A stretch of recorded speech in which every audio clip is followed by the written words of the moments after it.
পাখির গতিতে চলেছি। দেখতে পাচ্ছেন পাখির গতিতে একদম। দেখতে দেখতে 262 কিলোমিটার পথ আমরা চলে এসেছি। যাব কীভাবেই বা বেড়াবো, এই সমস্ত কিছু তথ্য আপনাদেরকে আজকে আমি তুলে ধরবো। आप लोग जहाँ से है वहाँ का एड्रेस बताइए। हम है जी गढ़मुक्तेश्वर। कहाँ पे पड़ता हापुड़ है? हापुड़ जिला हापुड़ जिले का है। जिला हापुड़ जिला हापुड़। हाँ, जी जिला गढ़गंगा। गढ़गंगा। अच्छा, कब आए हैं आप इधर? हम आए हैं, कल आए हैं। कल है, कैसे लग रहा है अभी? बहुत बढ़िया लग रहा है हमें, अच्छा लग रहा है। बहुत कितने अच्छा। दिन रहने का मन है आप लोगों और का? अभी रहने का दिन ये है कि जाने रात को की निकलेंगे इच्छा हम। है इच्छा है नहीं बिल्कुल हमारी। यहाँ से जाने का तो मन कर नहीं रहा है, लेकिन हाँ। फिर भी जाना तो है यहाँ पे। हाँ। हम कल निकलेंगे यहाँ से। कल निकलेंगे? हाँ, जी, कल मन निकलेंगे। मन कौन सा बहुत ट्रेन है आपका? नहीं जी, हम बस से आए हैं अपने। বাস से आए हैं? জি। এখন আমি দাঁড়িয়ে আছি বলনবাটি স্টেশনে। আর আমার গাড়ির হাওড়া থেকে বর্ধমান যাওয়ার গাড়ির অ্যানাউন্স হয়ে গেছে, 2 নম্বর প্ল্যাটফর্মই দেবে। আর ওখান থেকে আমার ট্রেন হচ্ছে 1:35 জম্বু তাওয়াই। আজকে এই ট্রেনে করেই যাব অযোধ্যা ধাম। সুতরাং সঙ্গে থাকুন, পুরো ট্রেন জার্নি আজকে আপনাদের সাথে আমি শেয়ার করব। আমাদের গাড়ি কিন্তু ঢুকে গেছে, দেখতেই পাচ্ছেন। এখন আমাদের ট্রেন কামারকুণ্ডুতে পৌঁছেছে। কামারকুণ্ডু আগে অনেক বড় স্টেশন ছিল, এখন আরও অনেক বড় স্টেশনে পরিণত হচ্ছে। এই স্টেশনে ম্যাক্সিমাম দূরপাল্লার ট্রেন থেমে থাকে, তার মধ্যে একটা আর জম্মু তাওয়াই এক্সপ্রেস আর একটা। আমার যে ট্রেনটি ছিল সেটা হচ্ছে জম্মু তাওয়াই এক্সপ্রেস 13151। দেখতে দেখতে আমরা মোসাগ্রাম চলে এলাম। আর মোসাগ্রামের পরে আর 2-1টা স্টেশন, সেই 2-1টা স্টেশনের পরে এবারে বর্ধমান যাবার আগে আপনার যেটা পড়বে সেটা হচ্ছে শক্তিগড়ের ল্যাংচা সবার কাছে বিখ্যাত, সেটা আপনারা জানেন।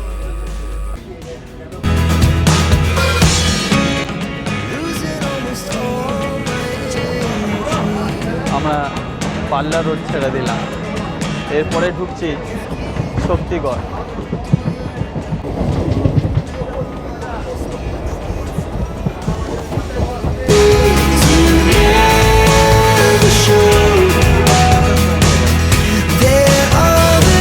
পরেই আর একটা স্টেশন, আর তারপরেই বর্ধমান জংশন।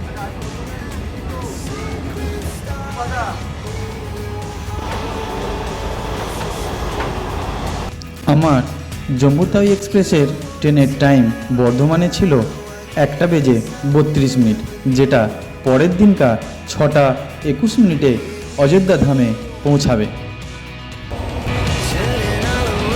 অযোধ্যা পর্বে আমি সম্পূর্ণ একাই ছিলাম, ফলে আমাকে বেশ কিছু অসুবিধার সম্মুখীন এবং ভয়ের সম্মুখীনও হতে হয়েছে।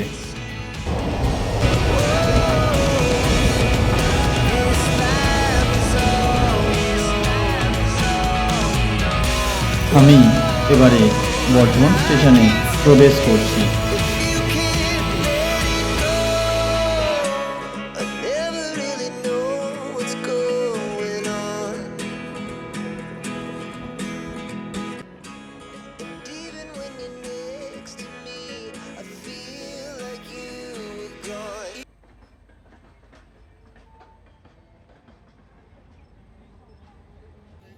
হাতে বেশ কিছু সময় থাকার জন্য বর্ধমান স্টেশনের বাইরে একটু ভিডিও করে নিলাম।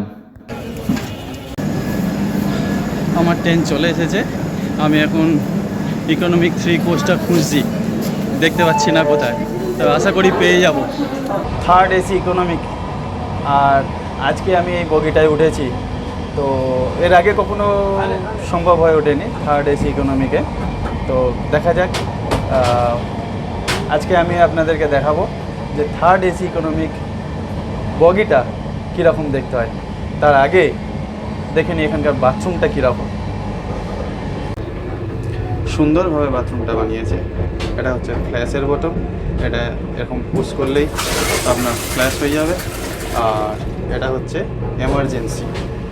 এমার্জেন্সি, কোনো কারণে এটা যদি ডিস্টার্ব হয় এটা আপনারা ব্যবহার করতে পারেন। সামনে একটা মিনার, এটা খুবই ভালো। বেসিনের ব্যবস্থা, সেফটি লক দুটো, একটা এইটা আর একটা এইটা আপনি দেখতে পাচ্ছেন। জায়গাটা খুবই ছোট কিন্তু তবু ঠিক আছে। বাথরুম আর কত বড় হবে। তবে এটা হচ্ছে হ্যান্ড ওয়াশ, তবে এই বেসিনের সিস্টেমটা আলাদা। এখানে দেখতে পাচ্ছেন পায়ের কাছে দেখুন একটা ফ্ল্যাশ বোতাম আছে। এই যে এই ফ্ল্যাশ বোতাম আছে, এটা পা দিয়ে টিপলেই এখান থেকে জল বেরোবে। আবার পুশ করলাম, জল বেরোলো, আবারও পুশ করলাম, জল বেরোলো, আবারও পুশ করলাম, জল বেরোলো। সুতরাং এই যেটা দেখছেন পায়ের কাছে এটা পুশ করলেই আপনার জল বেরোবে। কলকাতা স্টেশন থেকে ছাড়ার পর বর্ধমানে স্টপেজ দিয়েছে, তো বর্ধমান পর্যন্ত এখনও বাথরুমটা পরিষ্কারই আছে। ছোটোর উপরে এখনও পর্যন্ত ঠিকঠাকই আছে, তবে জানি না একটু পরে কি হবে। একদম কারেক্ট সময় বেরিয়ে চলে যাচ্ছে দুর্গাপুর স্টেশন। আর কিছুক্ষণের মধ্যেই আমরা রানীগঞ্জের মধ্যে ঢুকবো। আমরা রানীগঞ্জ চলে এলাম। এই যে রানীগঞ্জ, এই যে প্যান্টিকারের পর থেকেই শুরু হয়ে যাচ্ছে এসির বিভিন্ন সেকশনের এসি কামরা, আর তার মধ্যে এসি ইকোনমিক হচ্ছে প্রথমে, তারপরে 3 টায়ার 2 টায়ার এগুলো সব রয়েছে। এটা হচ্ছে ট্রেনের ভিতরের ডেকোরেশন, একদমই পরিষ্কার পরিচ্ছন্ন আর একদমই শব্দমুক্ত। সামনে একটি মিনার আপনারা যেটা দেখতে পাচ্ছেন, আর প্রত্যেকটা বার্থের মাথার কাছে রয়েছে এই ধরনের একটি লাইট, যেখানে রাত্রিরে আলো অফ হয়ে থাকলে আপনি পার্সোনালভাবে এই লাইটটি জ্বালিয়ে নিতে পারবেন। ট্রেনের মধ্যে যে কোনো কমপ্লেন থাকলে, সেটা টয়লেট হোক, ক্লথ হোক কিংবা বেড কভার, এই নাম্বারে ফোন করে আপনারা জানাতে পারবেন।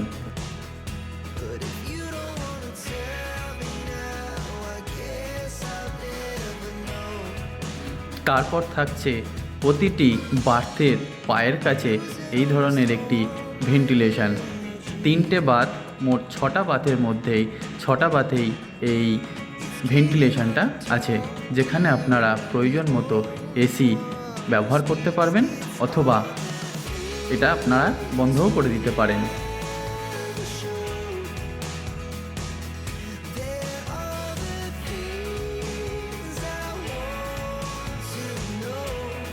আর রয়েছে বিপদকালীন সংকেত দেওয়ার একটি অ্যালার্ম।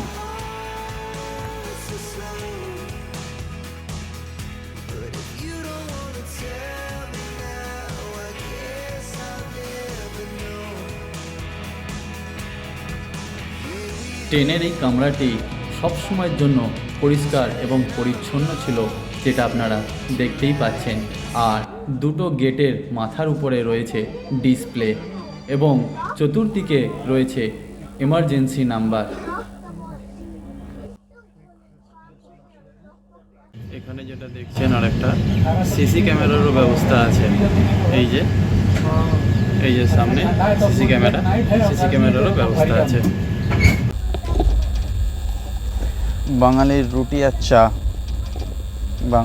আর চা, বাড়ি থেকে আনা হয়েছিল রুটি, তা দিয়ে এখন থেকে টিফিন সেরে নিচ্ছি।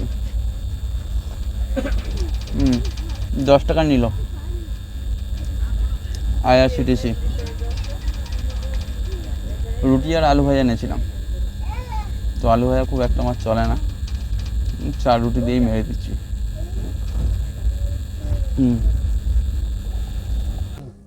আচ্ছা, 3:15 আসানসোল ঢোকার কথা, এখন বাজে 3:44, প্রায় 20-25 মিনিট লেট আছে।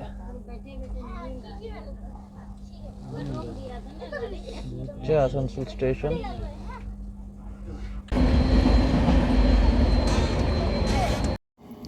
এটি হলো এসি 3 টায়ারের বগি।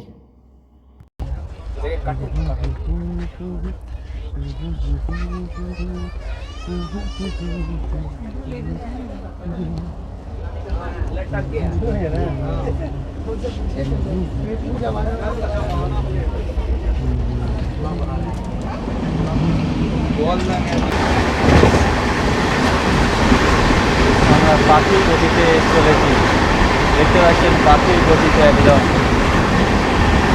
সূর্য প্রায় অস্ত যাবার পথে, আর কিছুক্ষণের মধ্যেই অন্ধকার হয়ে যাবে। ঝাড়খণ্ড ঢোকার মুখেই স্লিপার ক্লাস বা অন্যান্য ক্লাসে যে সমস্ত বহিরাগতদের উপদ্রব হয়, এসি ইকোনমিক 3 টায়ারে কিন্তু সেই জিনিসটা নেই।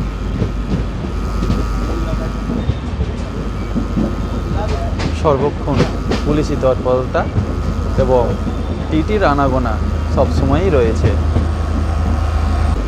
তবে একা জার্নি করলে কি হবে, এই যে পিঠে সবসময় কাঁধে ব্যাগ নিয়ে ঘুরে বেড়াতে হচ্ছে। যখনই তোমাদের জন্য ভালো ভালো সিচুয়েশান, ভালো ভালো স্পট তুলতে যাবো, একা তো বেরোতে পারবো না। সঙ্গে কেউ থাকলে পরে সে না হয় ব্যাকডাউন দেখতো। এখন বাজে প্রায় 6টার মতন। বিকালবেলা বাঙালির চপ মুড়ি আর চা। তো এখানে তো চপও পাওয়া যাবে, সিঙ্গাড়াও পাওয়া যাবে, সমোসাও পাওয়া যাবে, মুড়িও পাওয়া যাবে, চাও পাওয়া যাবে, কিন্তু আমি খাচ্ছি না। খাচ্ছি শুধু মুড়ি চিবোচ্ছি। আর আমার সামনে জানালা, কারণ আমি লোয়ার বাথ পেয়েছি, খাচ্ছি আর ওখানে দেখছি আমার কোন একটা স্টেশন আসলো। খুবই লেটে চলছে, যেটা বলার নয়। কখনো অ্যাডভান্স টাইম হয়ে যাচ্ছে, কখনো আবার লেট হয়ে যাচ্ছে। এখন বাজে স্টেশনের ঘড়ি অনুযায়ী 5টা 58। আর আমার পেছনের জানলা দিয়ে দেখতেই পাচ্ছ মোটামুটি অন্ধকার হয়ে গেছে।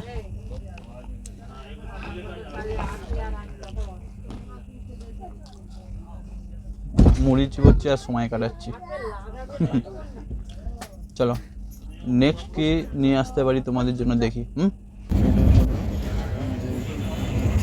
সন্ধ্যাবেলায় বগিটা ঠিক এই রকম দেখতে লাগতো।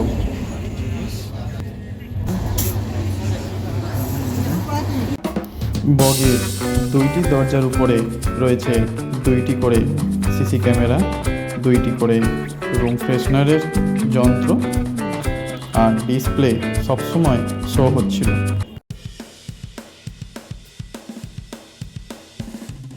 সেই সময় কোডারমা স্টেশন থেকে হাওড়া পাটনা বন্দে ভারত সবেমাত্র ছেড়ে বেরোচ্ছিল। তারপর এটা বন্দে ভারত একবার দেখে নেওয়া হোক। পাটনা যাচ্ছে, এটা পাটনা যাচ্ছে। 8টার সময় আমার ডিনার চলে এলো। ডিনারে ছিল পনিরের তরকারি, ডাল, একটা সবজি, ভাত, রুটি, একটা মিষ্টি। খাবার সাফিসিয়েন্ট ছিল। খাওয়া শেষ করে সময় হয়েছে 8টা 35। 8টা 35 বাজার সাথে সাথে 442 কিলোমিটার পথ আমরা পেরিয়ে এলাম, সাথে 45 মিনিট লেট নিয়ে। জানি না 6টার সময় কী হবে, কখন ঠিক টাইমে অযোধ্যায় পৌঁছাবে কি না। তো দেখা যাক এরপরেরটা কী দিতে পারি তোমাদের। গুড মর্নিং ফ্রেন্ডস, এখন 7টা 15 বাজে আর ট্রেন লেট আছে, 2 ঘন্টা 20 মিনিট লেট এখনো পর্যন্ত। প্রায় 8:30 নাগাদ পৌঁছাবে ট্রেনের অ্যাপে যেটা দেখাচ্ছে। মাথা খারাপ, প্রচণ্ড ঠান্ডা, বৃষ্টি হচ্ছে আবার এখানে, বৃষ্টি হচ্ছে। দেখছে কাঁচে জল পড়ে, প্ল্যাটফর্মেও ভিজে, ভালো রকমের বৃষ্টি হচ্ছে, মনে ঝড়ও হয়েছে, দেখতেই পাচ্ছ। গোসাইগঞ্জ ছেড়ে চরম গতিতে অযোধ্যার পথে চলেছে ট্রেন, আর এরই মধ্যেও মনে একটা শিহরণ হচ্ছে যে কখন অযোধ্যার মাটিতে পা দেবো।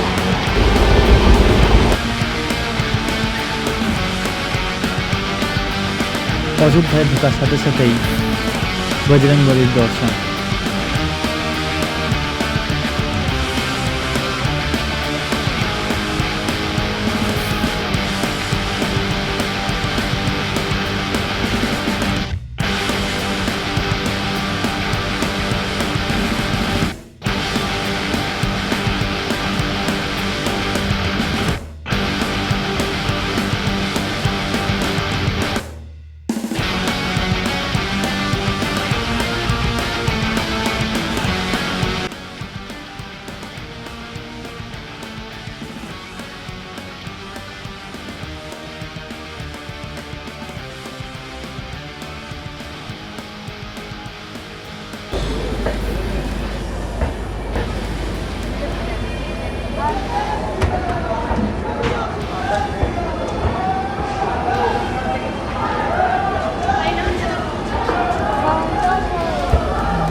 এই সিঁড়ি দিয়ে আপনাদের উঠে আসতে হবে। সিঁড়ি দিয়ে উঠে এসে সামনে এত বড় একটা ওয়েটিং প্লেস,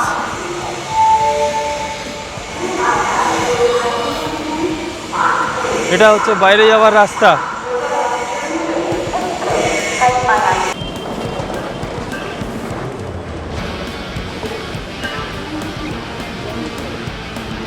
আচ্ছা, বাইরে যাওয়ার রাস্তা এইটাই।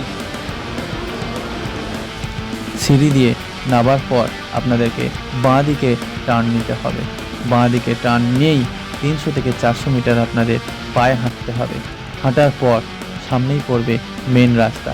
মেন রাস্তায় উঠে ডান দিকে আপনারা ঘুরে যাবেন এবং সেই পথটাই আপনাদেরকে নিয়ে যাবে রাম মন্দিরের দিকে। সেই জন্য আপনারা পাশে থাকুন এবং দেখতে থাকুন, সাথে সাবস্ক্রাইব এবং পাশে থাকা বেল আইকনটি প্রেস করতে ভুলবেন না। এর পরের এপিসোডে থাকছে কিভাবে আমি অযোধ্যা ঘুরে বেড়ালাম তার বিভিন্ন তথ্য আপনাদের সামনে তুলে ধরব।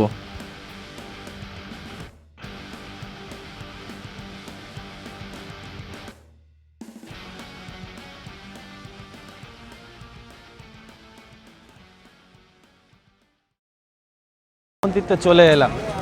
রাম মন্দিরে এসে থাকবো কোথায়, যাব কিভাবে, কিভাবেই বা অযোধ্যা ধাম ঘুরে বেড়াবো, এই সমস্ত কিছু তথ্য আপনাদেরকে আজকে আমি তুলে ধরবো। অযোধ্যায় নেবে নিজের কিছু ছবি তুলে সামনের গন্তব্যের দিকে এগিয়ে চললাম।